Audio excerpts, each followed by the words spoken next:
Right, I'm not going to call this a stretch video because stretches are boring. It goes straight into the mind and you switch off. So let's call it a mobilisation, keeping you in one piece video.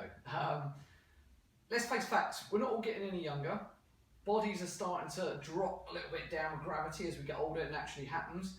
Certainly if we've got desk jobs, bodies are going to become a little bit more rounded, a little bit tighter at the front of the body, and it's going to start creating postural imbalances. It's going to start making injuries a higher percentage chance, and also recovery is going to take a lot longer as well. So if you really want to be in the best physical condition, I'd really pay attention to this and try and build it into a daily routine. I'm going to try and keep it short in the routine so that it isn't going to take up a long time. This should literally take you, once you've got the routine of it, I reckon it will take you 1.5 minutes, 2 minutes max a day. And if you can do it once or twice a day, you'll really see and feel the benefits. And it's not just one of those that you're going to notice the benefits over the first couple of days, but this is something that's going to help you long term.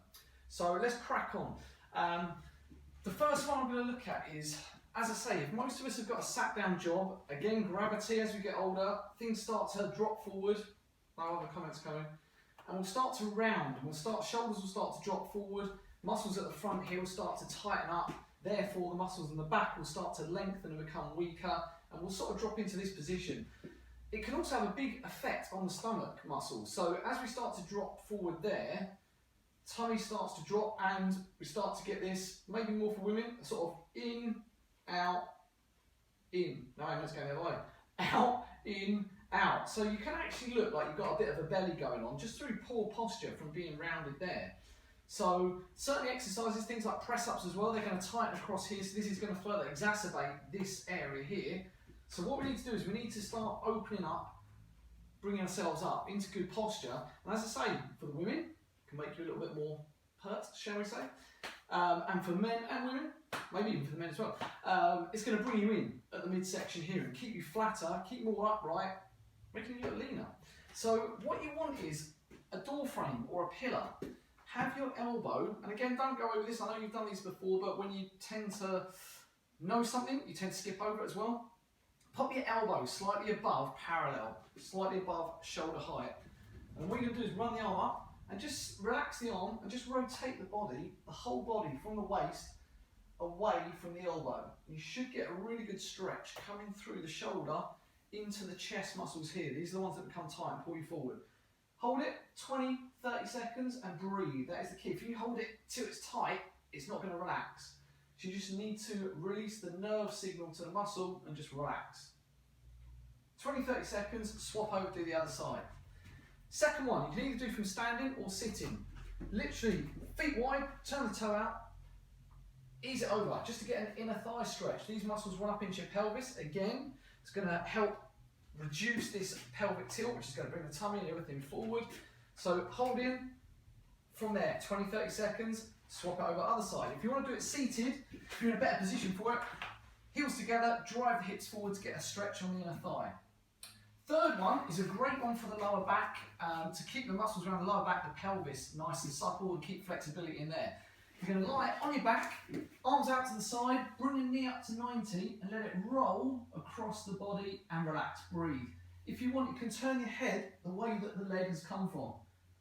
The crucial one with this one is you want to make sure the shoulder on the same side leg stays on the floor. If it comes up, that's no good. You need to keep the shoulders flat. It's better to keep the shoulders flat and the leg doesn't go as far. But then again, breathe and relax. This one, look to hold the same again, 20, 30 seconds, and you should feel a good stretch through the hip, down through the back of the pelvis, sacrum, into your lower back.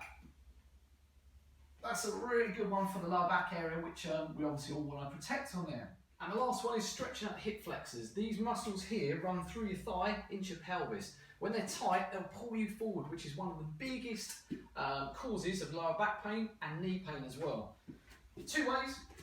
90 degrees, have this thigh backwards from 90, and the key is to keep as tall as you can. Just rock forward, pushing this hip forwards and slightly upwards. So you're trying to tilt it upwards.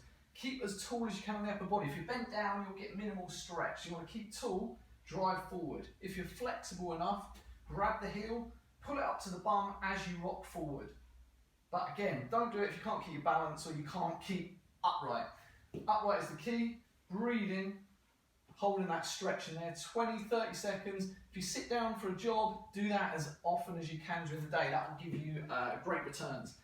But again, all of these, build it into your daily routine. If you do them very occasionally, you're not going to reap the benefits. Do them daily and you'll certainly reap the benefits long run with injury prevention, aches and pains, reducing and keeping your flexibility overall, which is what we want, right?